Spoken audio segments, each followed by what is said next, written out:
Número 2. Al poner la mano en el pestillo, recordó Winston que había dejado el diario abierto sobre la mesa. En aquella página se podía leer desde lejos el "Abajo el Gran Hermano", repetido en toda ella con letras grandísimas.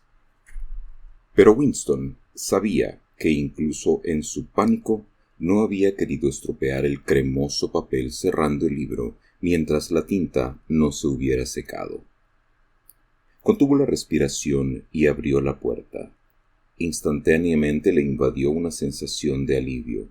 Una mujer insignificante, avejentada, con el cabello revuelto y la cara llena de arrugas, estaba a su lado. «¡Oh, camarada!», empezó a decir la mujer en una voz lúgubre y quejumbrosa. «Te sentí llegar y he venido por si puedes echarle un ojo al desagüe del fregadero.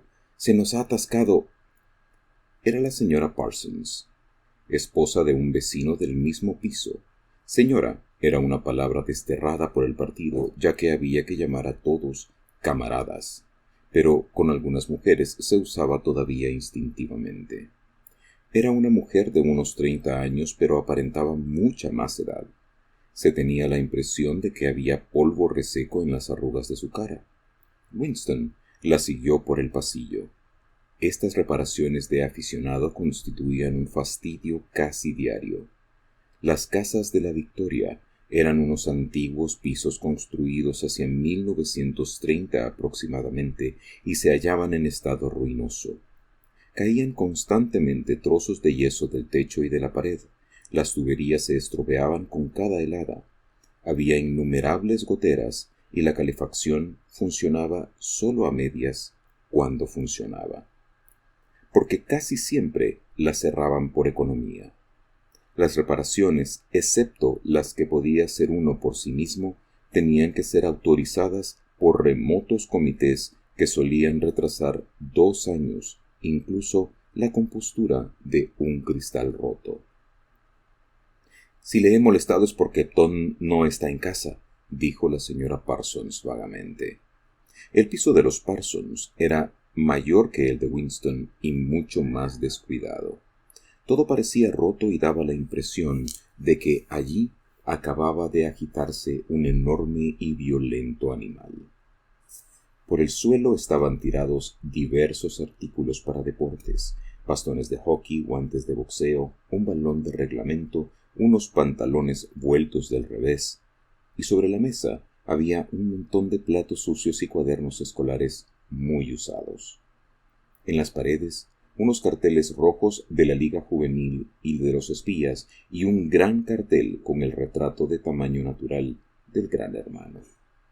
Por supuesto se percibía el habitual olor a verduras cocidas que era el dominante en todo el edificio, pero en este piso era más fuerte el olor a sudor, que se notaba desde el primer momento, aunque uno no podía decir por qué.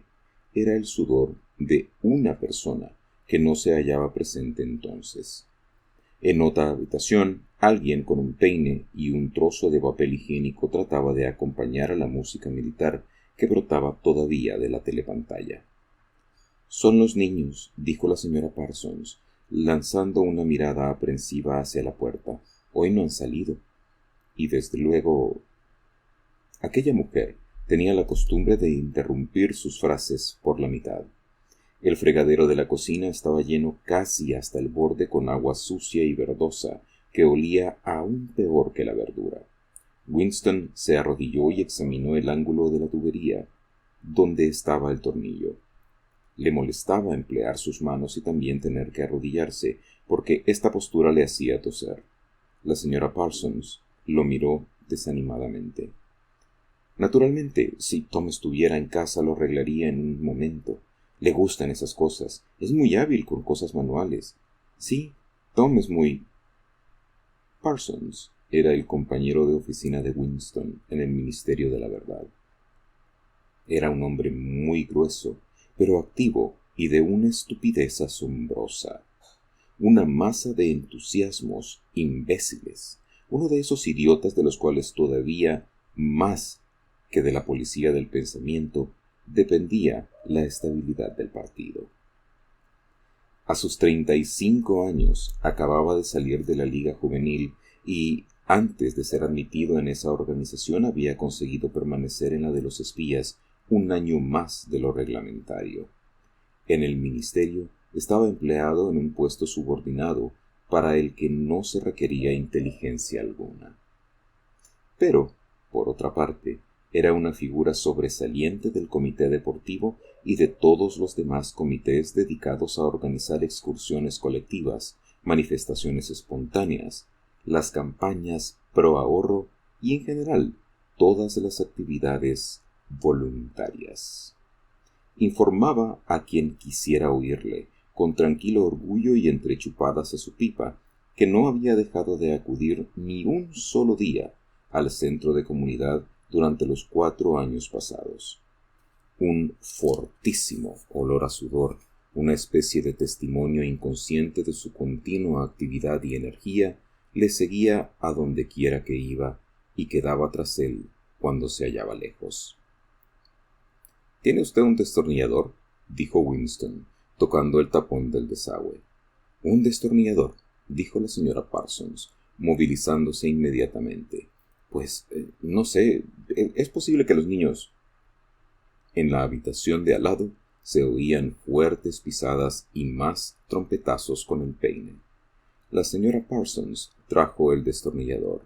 Winston dejó salir el agua y quitó con asco el pegote de cabello que había atrancado en el tubo. Se limpió los dedos lo mejor que pudo en el agua fría del grifo y volvió a la habitación. —¡Arriba las manos! —chilló una voz salvaje.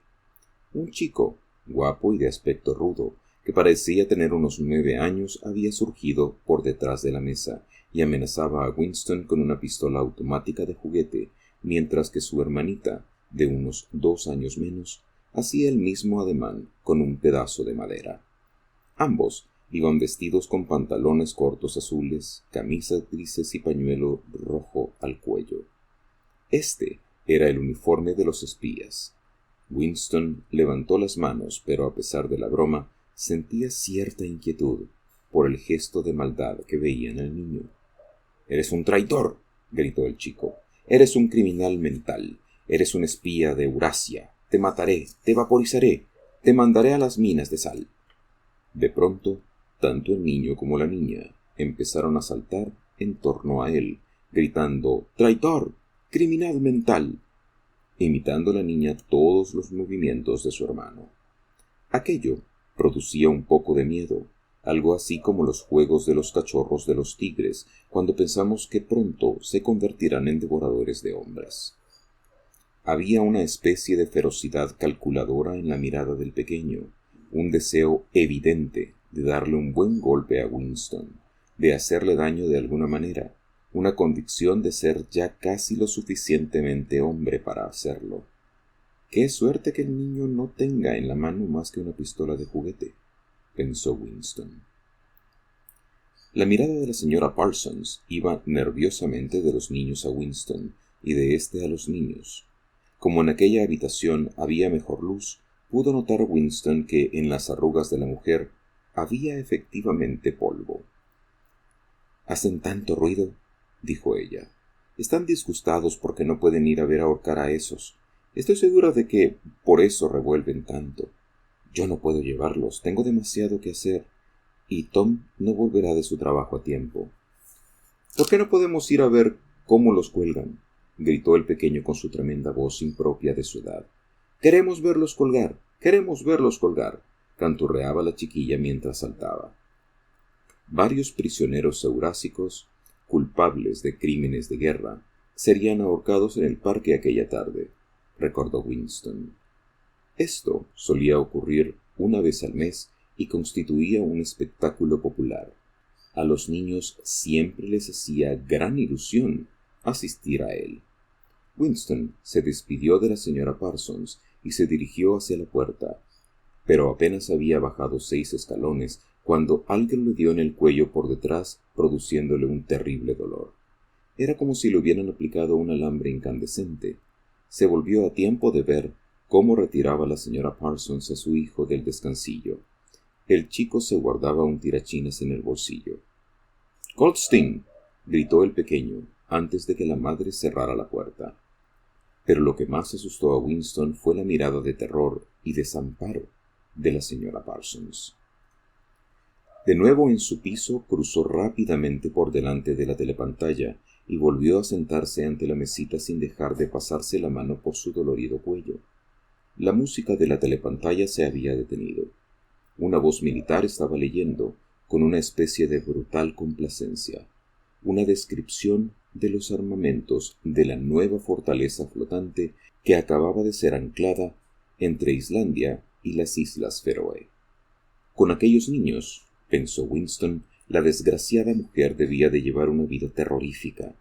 Dentro de 1 o 2 años, sus propios hijos podían descubrir en ella algún indicio de herejía. Casi todos los niños de entonces eran horribles.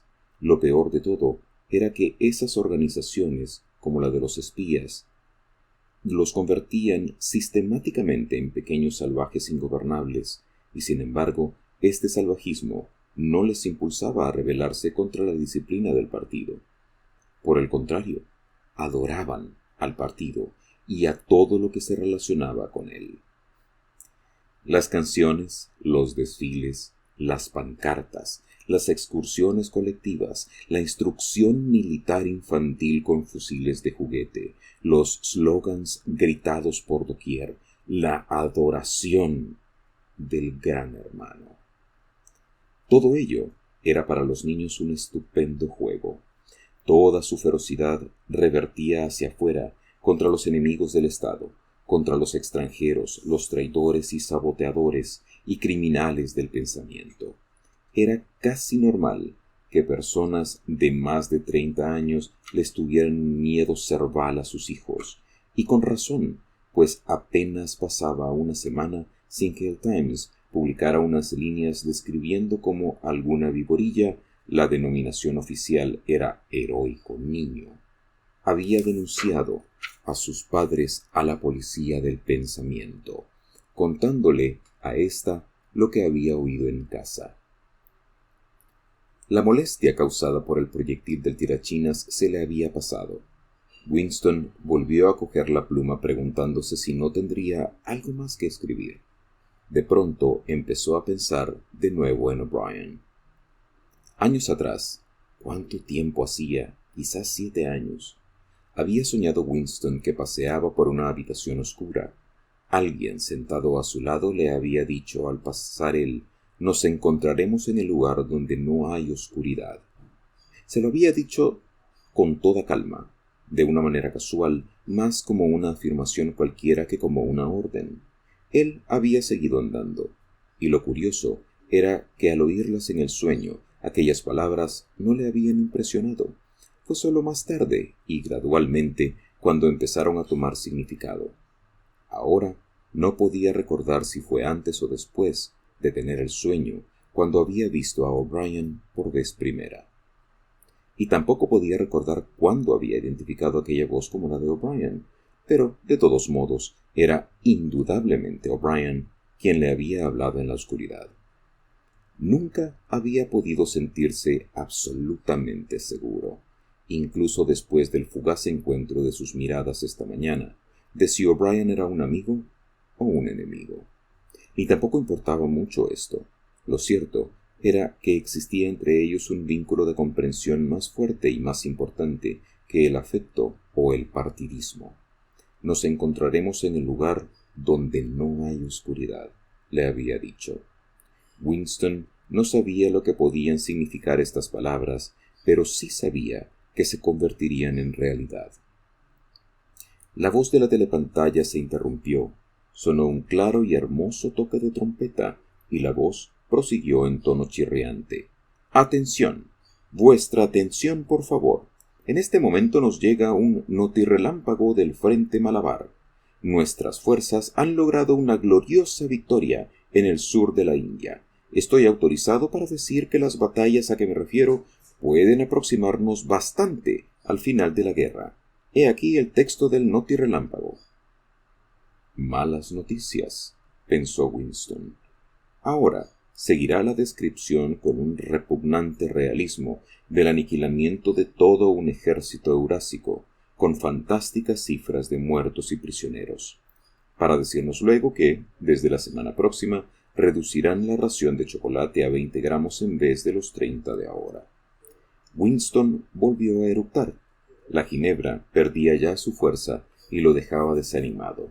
La telepantalla no se sabe si para celebrar la victoria o para quitar el mal sabor del chocolate perdido, lanzó los acordes de Oceanía, todo para ti. Se suponía que todo el que escuchara el himno, aunque estuviera solo, tenía que escucharlo de pie. Sin embargo, Winston se aprovechó de que la telepantalla no lo veía y siguió sentado. Oceanía, todo para ti, terminó y empezó la música ligera. Winston se dirigió hacia la ventana manteniéndose de espaldas a la pantalla. El día era todavía frío y claro. Allá lejos estalló un bombacohete con un sonido sordo y prolongado. Ahora solían caer en Londres unas 20 o 30 bombas a la semana. Abajo en la calle, el viento seguía agitando el cartel donde la palabra Ingsoc aparecía y desaparecía. Ingsoc, los principios sagrados de Ingsoc, neolengua, doble pensar, mutabilidad del pasado. A Winston le parecía estar recorriendo las selvas submarinas, perdido en un mundo monstruoso cuyo monstruo era él mismo. Estaba solo. El pasado había muerto, el futuro era inimaginable. ¿Qué certidumbre podía tener él de que ni un solo ser humano estaba de su parte? ¿Y cómo iba a saber si el dominio del partido no duraría siempre? Como respuesta, los 3 slogans sobre la blanca fachada del Ministerio de la Verdad le recordaron que la guerra es la paz, la libertad es la esclavitud, la ignorancia es la fuerza. Sacó de su bolsillo una moneda de 25 centavos. También en ella, en letras pequeñas pero muy claras, aparecían las mismas frases y en el reverso de la moneda la cabeza del Gran Hermano. Los ojos de éste le perseguían a uno hasta desde las monedas. Sí, en las monedas, en los sellos de correo, en pancartas, en las envolturas de los paquetes de los cigarrillos, en las portadas de los libros, en todas partes. Siempre los ojos que os contemplaban y la voz que os envolvía. Despiertos o dormidos, trabajando o comiendo, en casa o en la calle, en el baño o en la cama. No había escape. Nada era del individuo a no ser unos cuantos centímetros cúbicos dentro de su cráneo. El sol había seguido su curso y las 1000 ventanas del Ministerio de la Verdad, en las que ya no reverberaba la luz, parecían los tétricos huecos de una fortaleza. Winston sintió angustia ante aquella masa piramidal. Era demasiado fuerte para ser asaltada. Ni siquiera 1.000.000 de bombas cohete podrían abatirla. Y volvió a preguntarse ¿para quién escribía el diario? ¿Para el pasado? ¿Para el futuro? ¿Para una época imaginaria? Frente a él no veía la muerte, sino algo peor: el aniquilamiento absoluto. El diario quedaría reducido a cenizas y a él lo vaporizarían. Solo la policía del pensamiento leería lo que él hubiera escrito antes de hacer que esas líneas desaparecieran incluso de la memoria. ¿Cómo iba usted a apelar a la posteridad cuando ni una sola huella suya, ni siquiera una palabra garrapateada en un papel, iba a sobrevivir físicamente? En la telepantalla sonaron las 14. Winston tenía que marchar dentro de 10 minutos. Debía reanudar el trabajo a las 14:30. Qué curioso, las campanadas de la hora lo reanimaron. Era como un fantasma solitario diciendo una verdad que nadie oiría nunca. De todos modos, mientras Winston pronunciara esa verdad, la continuidad no se rompía. La herencia humana no se continuaba porque uno se hiciera oír, sino por el hecho de permanecer cuerdo. Volvió a la mesa, mojó en tinta su pluma y escribió: para el futuro o para el pasado, para la época en que se pueda pensar libremente, en que los hombres sean distintos unos de otros y no vivan solitarios, para cuando la verdad exista y lo que se haya hecho no pueda ser deshecho. Desde esta época de uniformidad, de este tiempo de soledad, la edad del gran hermano, la época del doble pensar. Muchas felicidades. Winston comprendía que ya estaba muerto. Le parecía que sólo ahora, en que empezaba a poder formular sus pensamientos, era cuando había dado el paso definitivo. Las consecuencias de cada acto van incluidas en el acto mismo. Escribió: el crimental, el crimen de la mente, no implica la muerte. El crimental es la muerte misma. Al conocerse ya a sí mismo muerto, se le hizo imprescindible vivir lo más posible. Tenía manchados de tinta 2 dedos de la mano derecha. Era exactamente uno de esos detalles que le pueden delatar a uno. Cualquier entrometido del ministerio, probablemente una mujer, alguna como la del cabello color de arena o la muchacha morena del departamento de novela, podía preguntarse por qué habría usado una pluma anticuada y qué habría escrito. Y luego dar el soplo a donde correspondiera. Fue al cuarto de baño y se frotó cuidadosamente la tinta con el oscuro y rasposo jabón que le limaba la piel como un papel de lija y resultaba por tanto muy eficaz para su propósito. Guardó el diario en el cajón de la mesita. Era inútil pretender esconderlo, pero por lo menos podía saber si lo habían descubierto o no. Un cabello sujeto entre las páginas sería demasiado evidente. Por eso, con la yema de un dedo, recogió una partícula de polvo de posible identificación y la depositó sobre una esquina de la tapa, de donde tendría que caerse si cogían el libro. Fin del capítulo 2. Como siempre, muchísimas gracias por estar ahí. Por si no lo sabía, pues tengo un canal de TikTok, ya hace bastante. También ya hablé, de hecho hablé de la película de 1984 y pues hago referencia precisamente a este audiolibro del que finalmente ya tenemos 2 capítulos. Y pues nada, gracias de verdad. Como siempre, si le ha gustado, pues dele like, compártalo, suscríbase, que es absolutamente gratis. Aquí abajito, por si le parece, le dejo mi cuenta de Patreon, por si quiere convertirse en mi mecenas. Recuerde también, entre otras cosas, estoy escribiendo una novela en Wattpad, estoy también haciendo un webcomic que estoy publicando en tapas.io.